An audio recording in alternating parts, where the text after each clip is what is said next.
Hi, I am Centimus Prime, and here I will be reviewing the Mould King Transformer Christmas Train. Now, before I get into this, I would like to mention that this is going to be a two-parter. Here I'm going to review this set in its train form, and in a later video I will make a video where I transform this set and then review it in its robot mode. But with that in mind, let's get right into it. And where better to start than with the engine pulling said train. And taking a look at it, you do see that this is a really nicely designed little engine. Like, you can tell that Alan Yap did a really good job designing this train. So looking at it from the front, you do see this nicely done cow catcher piece with these little rounded pieces representing buffers, I think. The round smoke box door piece in the front looks nice. The funnel in the front looks pretty good. These little panels on the side, they look nice with these little extra details on the side. Look good. Down here we see the wheels. The four front wheels have this nice little flower pattern on them, and these back wheels are nice and simple and large. Do you see some little greebly details on the side here? Press that together. Here's how it looks from the underside. Honestly, pretty simple, but I do like how it looks. Here's how it looks from the back. Not a whole lot going on here. Do get some little door things up back here, and some little things here and there. Looking at the cab looks really nice with these nice windows with a little bit of detailings up here. It's supposed to, there's a little bit of extra detailing here that on the official Lego versions of these pieces, that detail's not there. And another piece I will mention in a second, but looking up here, do you see that this roof is nice and smooth, done really nicely, gives it a nice silhouette. The red pieces that are used here are done, gives it a nice extra pop of color. Looks really nice, gives it some extra details. Looking at the boiler, you do get some golden details.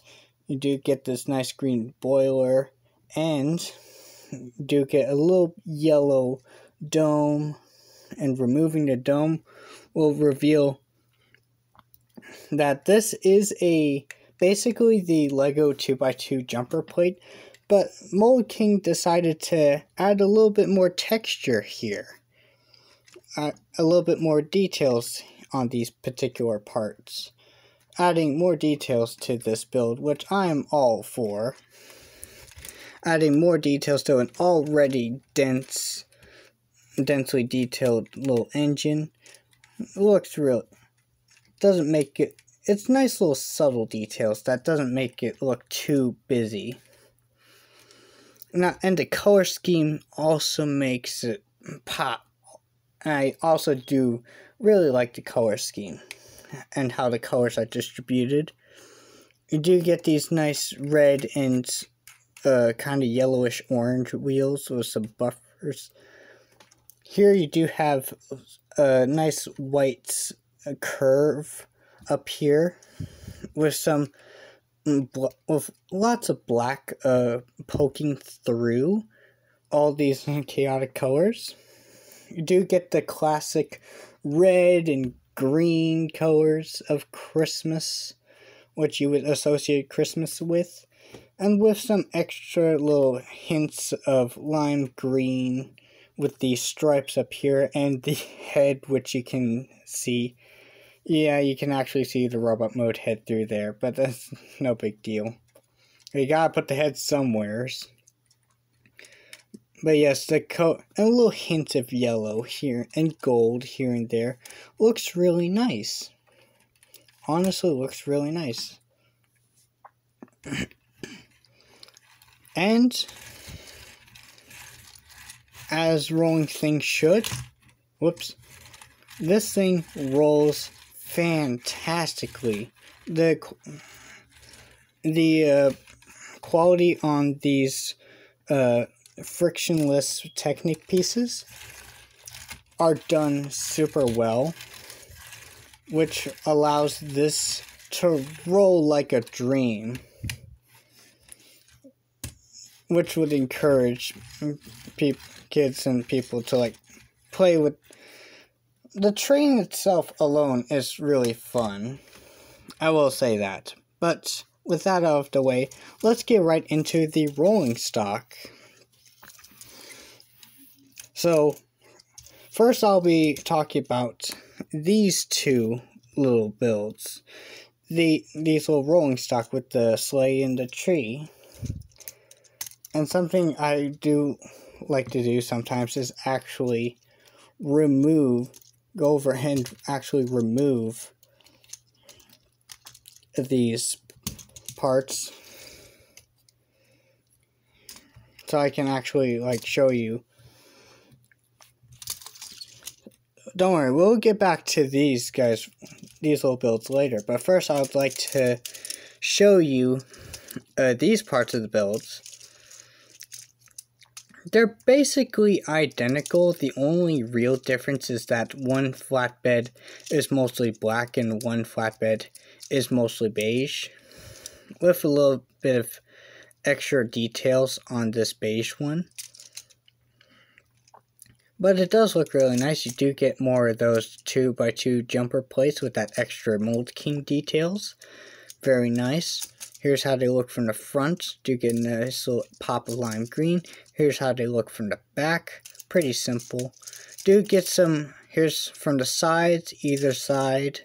You do get a nice little bit of greebly details, like these little hinges that basically do nothing. But they're there for greebling details, and that's nice.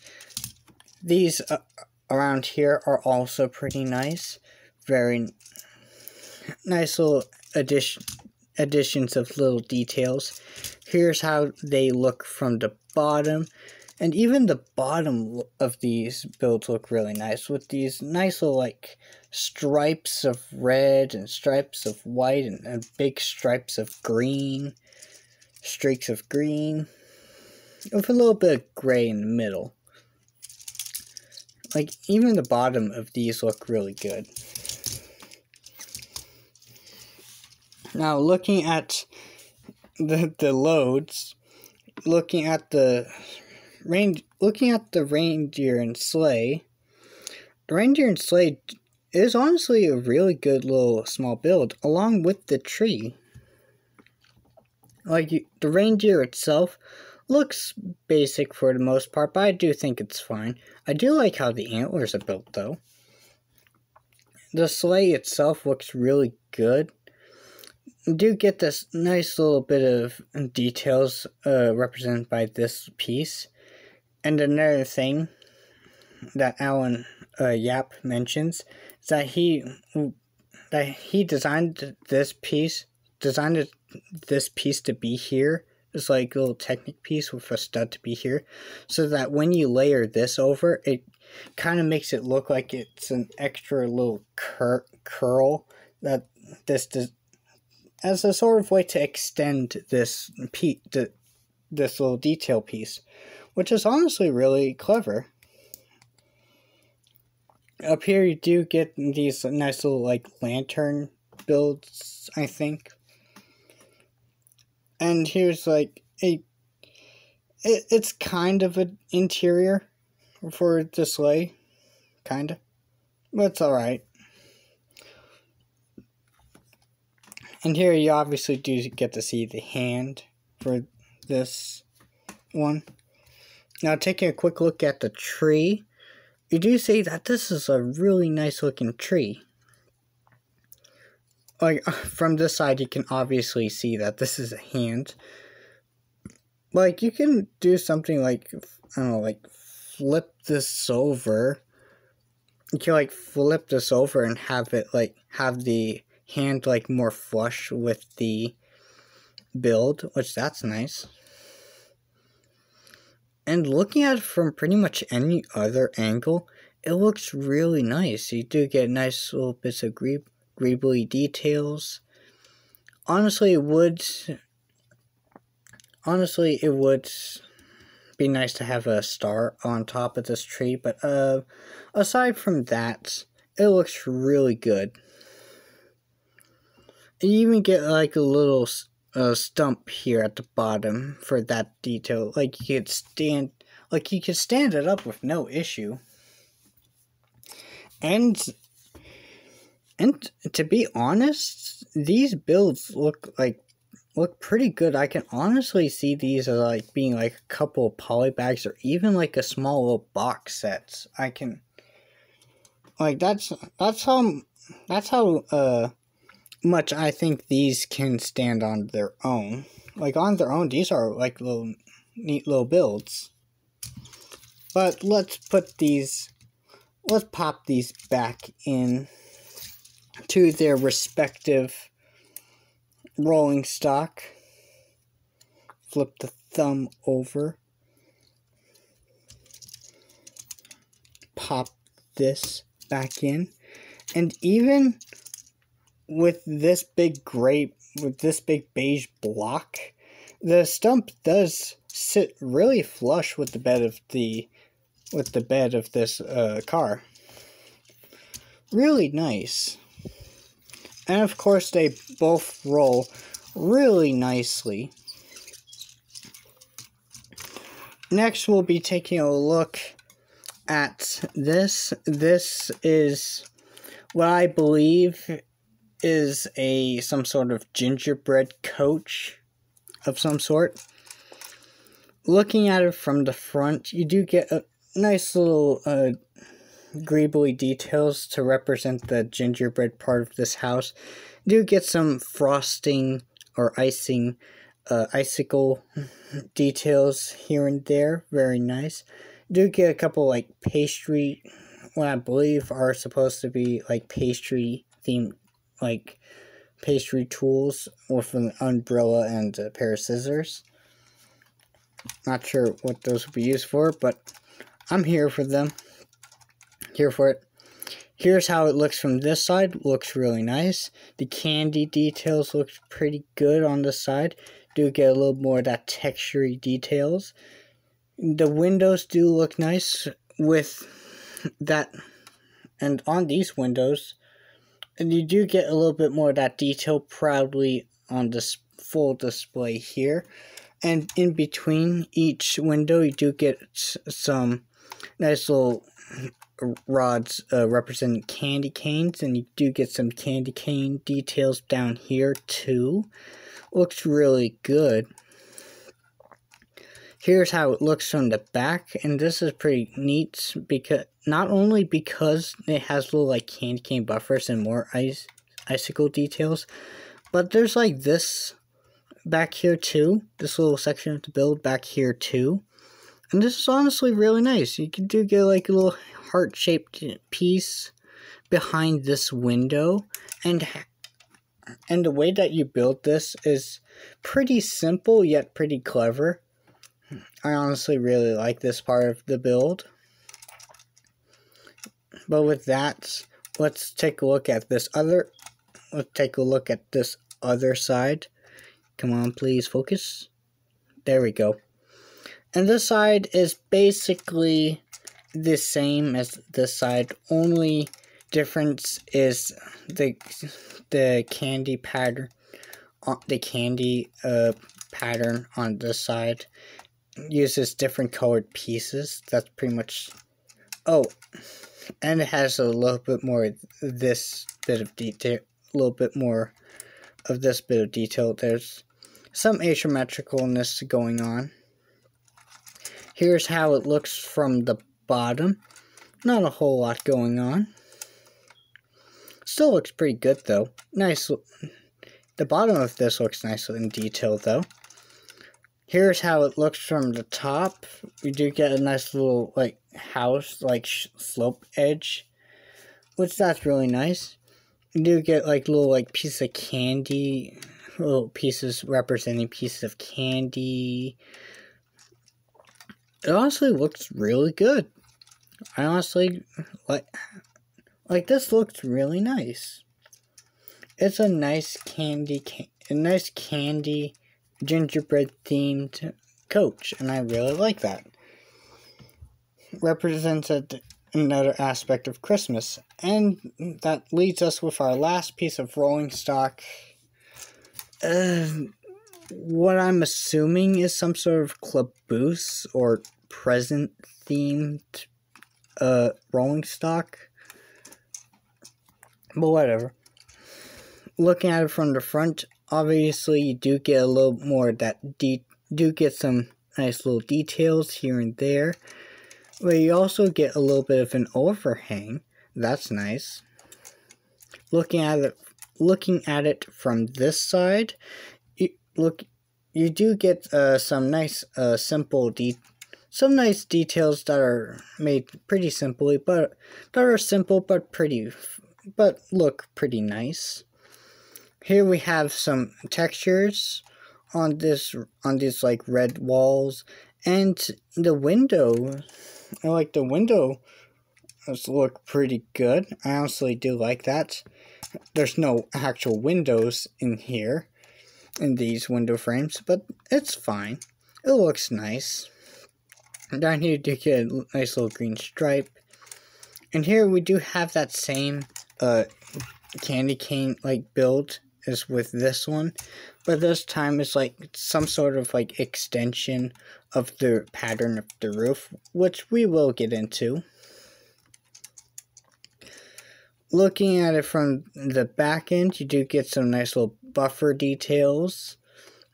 Here you do also get an extra window that's trying to be like this. I think it doesn't look too bad. Hey, it actually does have a window, so there's that. Some extra details. Looks pretty nice. Here's how it looks from the other side. Pretty simple. It's just the same as the other side. Here's how it looks from the bottom. Much like the gingerbread coach, but still a nice amount of details. I really do like looking at the bottom of these builds. Alan Yap did design these really nicely. But anyways, here's how it looks from the top. The top, you do get this really nice stripe pattern with some vents here and there, and this like black section right here. And of course, these coaches, like the other piece of rolling stock and like the engine, roll fantastically. I love rolling these around. Now let's get into connecting these pieces of rolling stock to the engine itself. So how this works is basically you get a little Technic half beam. The axle holes connect to these little rods that are on each piece of rolling stock. It's pretty simple. It's pretty simple. You just take the other axle hole, you fit it over the rod, and then boom, you have that. Given that it doesn't disconnect from the other end. Again, it connects pretty nicely. It's not a perfect way to connect each piece of rolling stock to the train, but it's still pretty nice. Really good. And here's the train all together. You can roll it around with absolute ease. Like I can imagine like a kid just rolling, like, walking around with this rolling, with their hand on the cab, just rolling this train around in their house on Christmas Day, on Christmas morning, or around the Christmas tree, or all that, or any of that. Let's actually just. No, I have it. I have the rolling stock arranged like this because that's how the box and the instructions and pretty much how this has always been arranged. But if you want, you can rearrange the pieces of rolling stock if you want to. Like you can have this on front if you really want. Honestly, it doesn't look bad. And you can have this behind it. Looks really neat. Now, anyways, let's take this off and this off and this off, so we can get to the next segment of this video. Boom.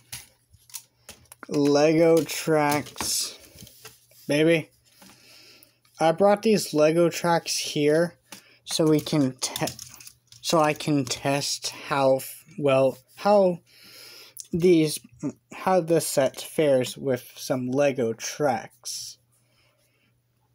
So let's take any piece of rolling stock. Let's take this. Okay? We set it on the tracks. And hey, it actually seems to roll on the tracks pretty fairly. It even rolls on the curve. It rolls on the straights, and it rolls on the curves with relative ease. However, when rolling this on a switch track, it derails pretty easily. This is because if you look at this, you see that's basically how it's working here is that the tracks are fitting in through these grooves, which is basically like doing this, fitting over the tracks like this. However, on the switch track, on the switch track, you have like one set, you have half the rails, one rail going smooth like this, and then the other rail going out like this, and switching over the track does not help. It can help, but it actually can help, but it still derails pretty easily. And forget about fitting this over the flex track. It does not work. And absolutely forget about fitting the engine over here, because despite these nice looking wheels, it does not work with the tracks at all. Not even the straights, not even the curves, not even the switch track, and definitely not the flex track. Like, clearly this set wasn't designed with Lego track compatibility in mind. But with that out of the way, this happens sometimes if you press on it too hard. It's not a deal breaker. It just happens. Come on. The funnel likes to come off on me.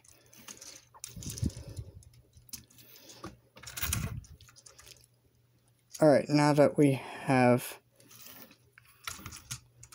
this, now that we have the train fully connected together,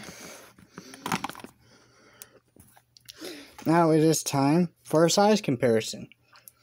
Here is the train next to a couple of minifigures,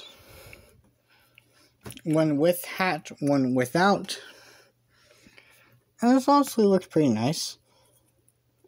It scales not perfectly, but it scales alright. It's not too bad. Here it is next to my bootleg Emerald Knight set. And the stark contrast is absolutely hilarious between the long realistic look style of this engine of the Emerald Knight in contrast to this like small little just like short and cartoonish style build.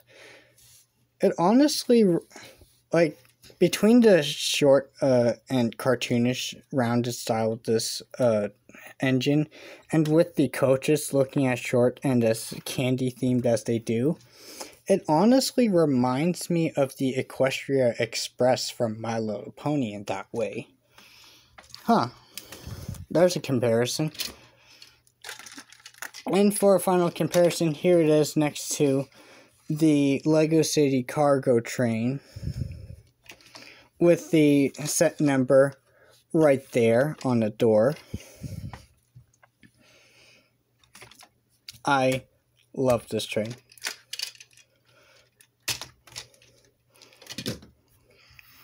And so, final thoughts on this set as a train set build.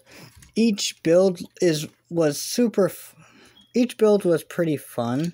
I did have some issue, like building experience wise. The quality of the parts was pretty good and on par with Lego. The quality of the parts is on par with Lego, I think. I've heard that the instructions can be a little bit vague, but I got through them pretty easily. My main nitpick building-wise was that the parts, I did have issues with how the parts were distributed through the bags, but other than that, the building experience was really good. It was really good with this set. I honestly enjoyed every step of the way of building through this. Now, as a completed set, there are like one or two little nitpicks I have with the set. And I say the biggest nitpick I have is with the wheels on the rolling stock. To me, the wheels on the rolling stock, to me, look plain. Like, compare the wheels on this piece of rolling stock to the rest of the build. Like, you're building, like, this, like, fantastic caboose, coach, whatever you want to call it. And then you just add on these wheels, and compared to the rest of the build, these wheels look kind of plain. They're colorless and plain, which is not what the Christmas train is all about, in my opinion. Like, I get it if it's not compatible with the Lego tracks. That's honestly fine. You can have Lego trains that aren't compatible with the Lego tracks they have made for you. Like that, it would have been nice, but I can understand why Alan didn't design it with that in mind. And then I also have like smaller nitpicks, like I would have preferred side rods on the engine, and yes, I would prefer a tender on this. Obviously a short and cartoonish tender to suit the style of this engine. But overall, I do really like this set. And this set I honestly think is like really good for its price. Because the price of this set, like I've gotten it for like $50, I think. Yeah, $50. Like you can get this anywhere between, like you can get this between $40 and $50. And either of those price points, I honestly recommend it for that. Because this, like you're getting over 1,500 pieces.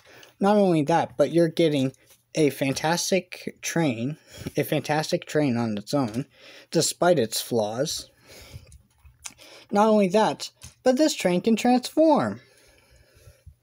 Yes, this train can transform into a robot, like a transformer does. But I'm not going to be getting into that this video. I'll get into that one. I'll get into that can of beans some other time. Oh, and one more thing. This set comes with spare parts. These are the spare parts I have. These are the spare parts that came with it. Yes, even bootleg sets can come with spare parts. And that'll be it. If you enjoyed this video,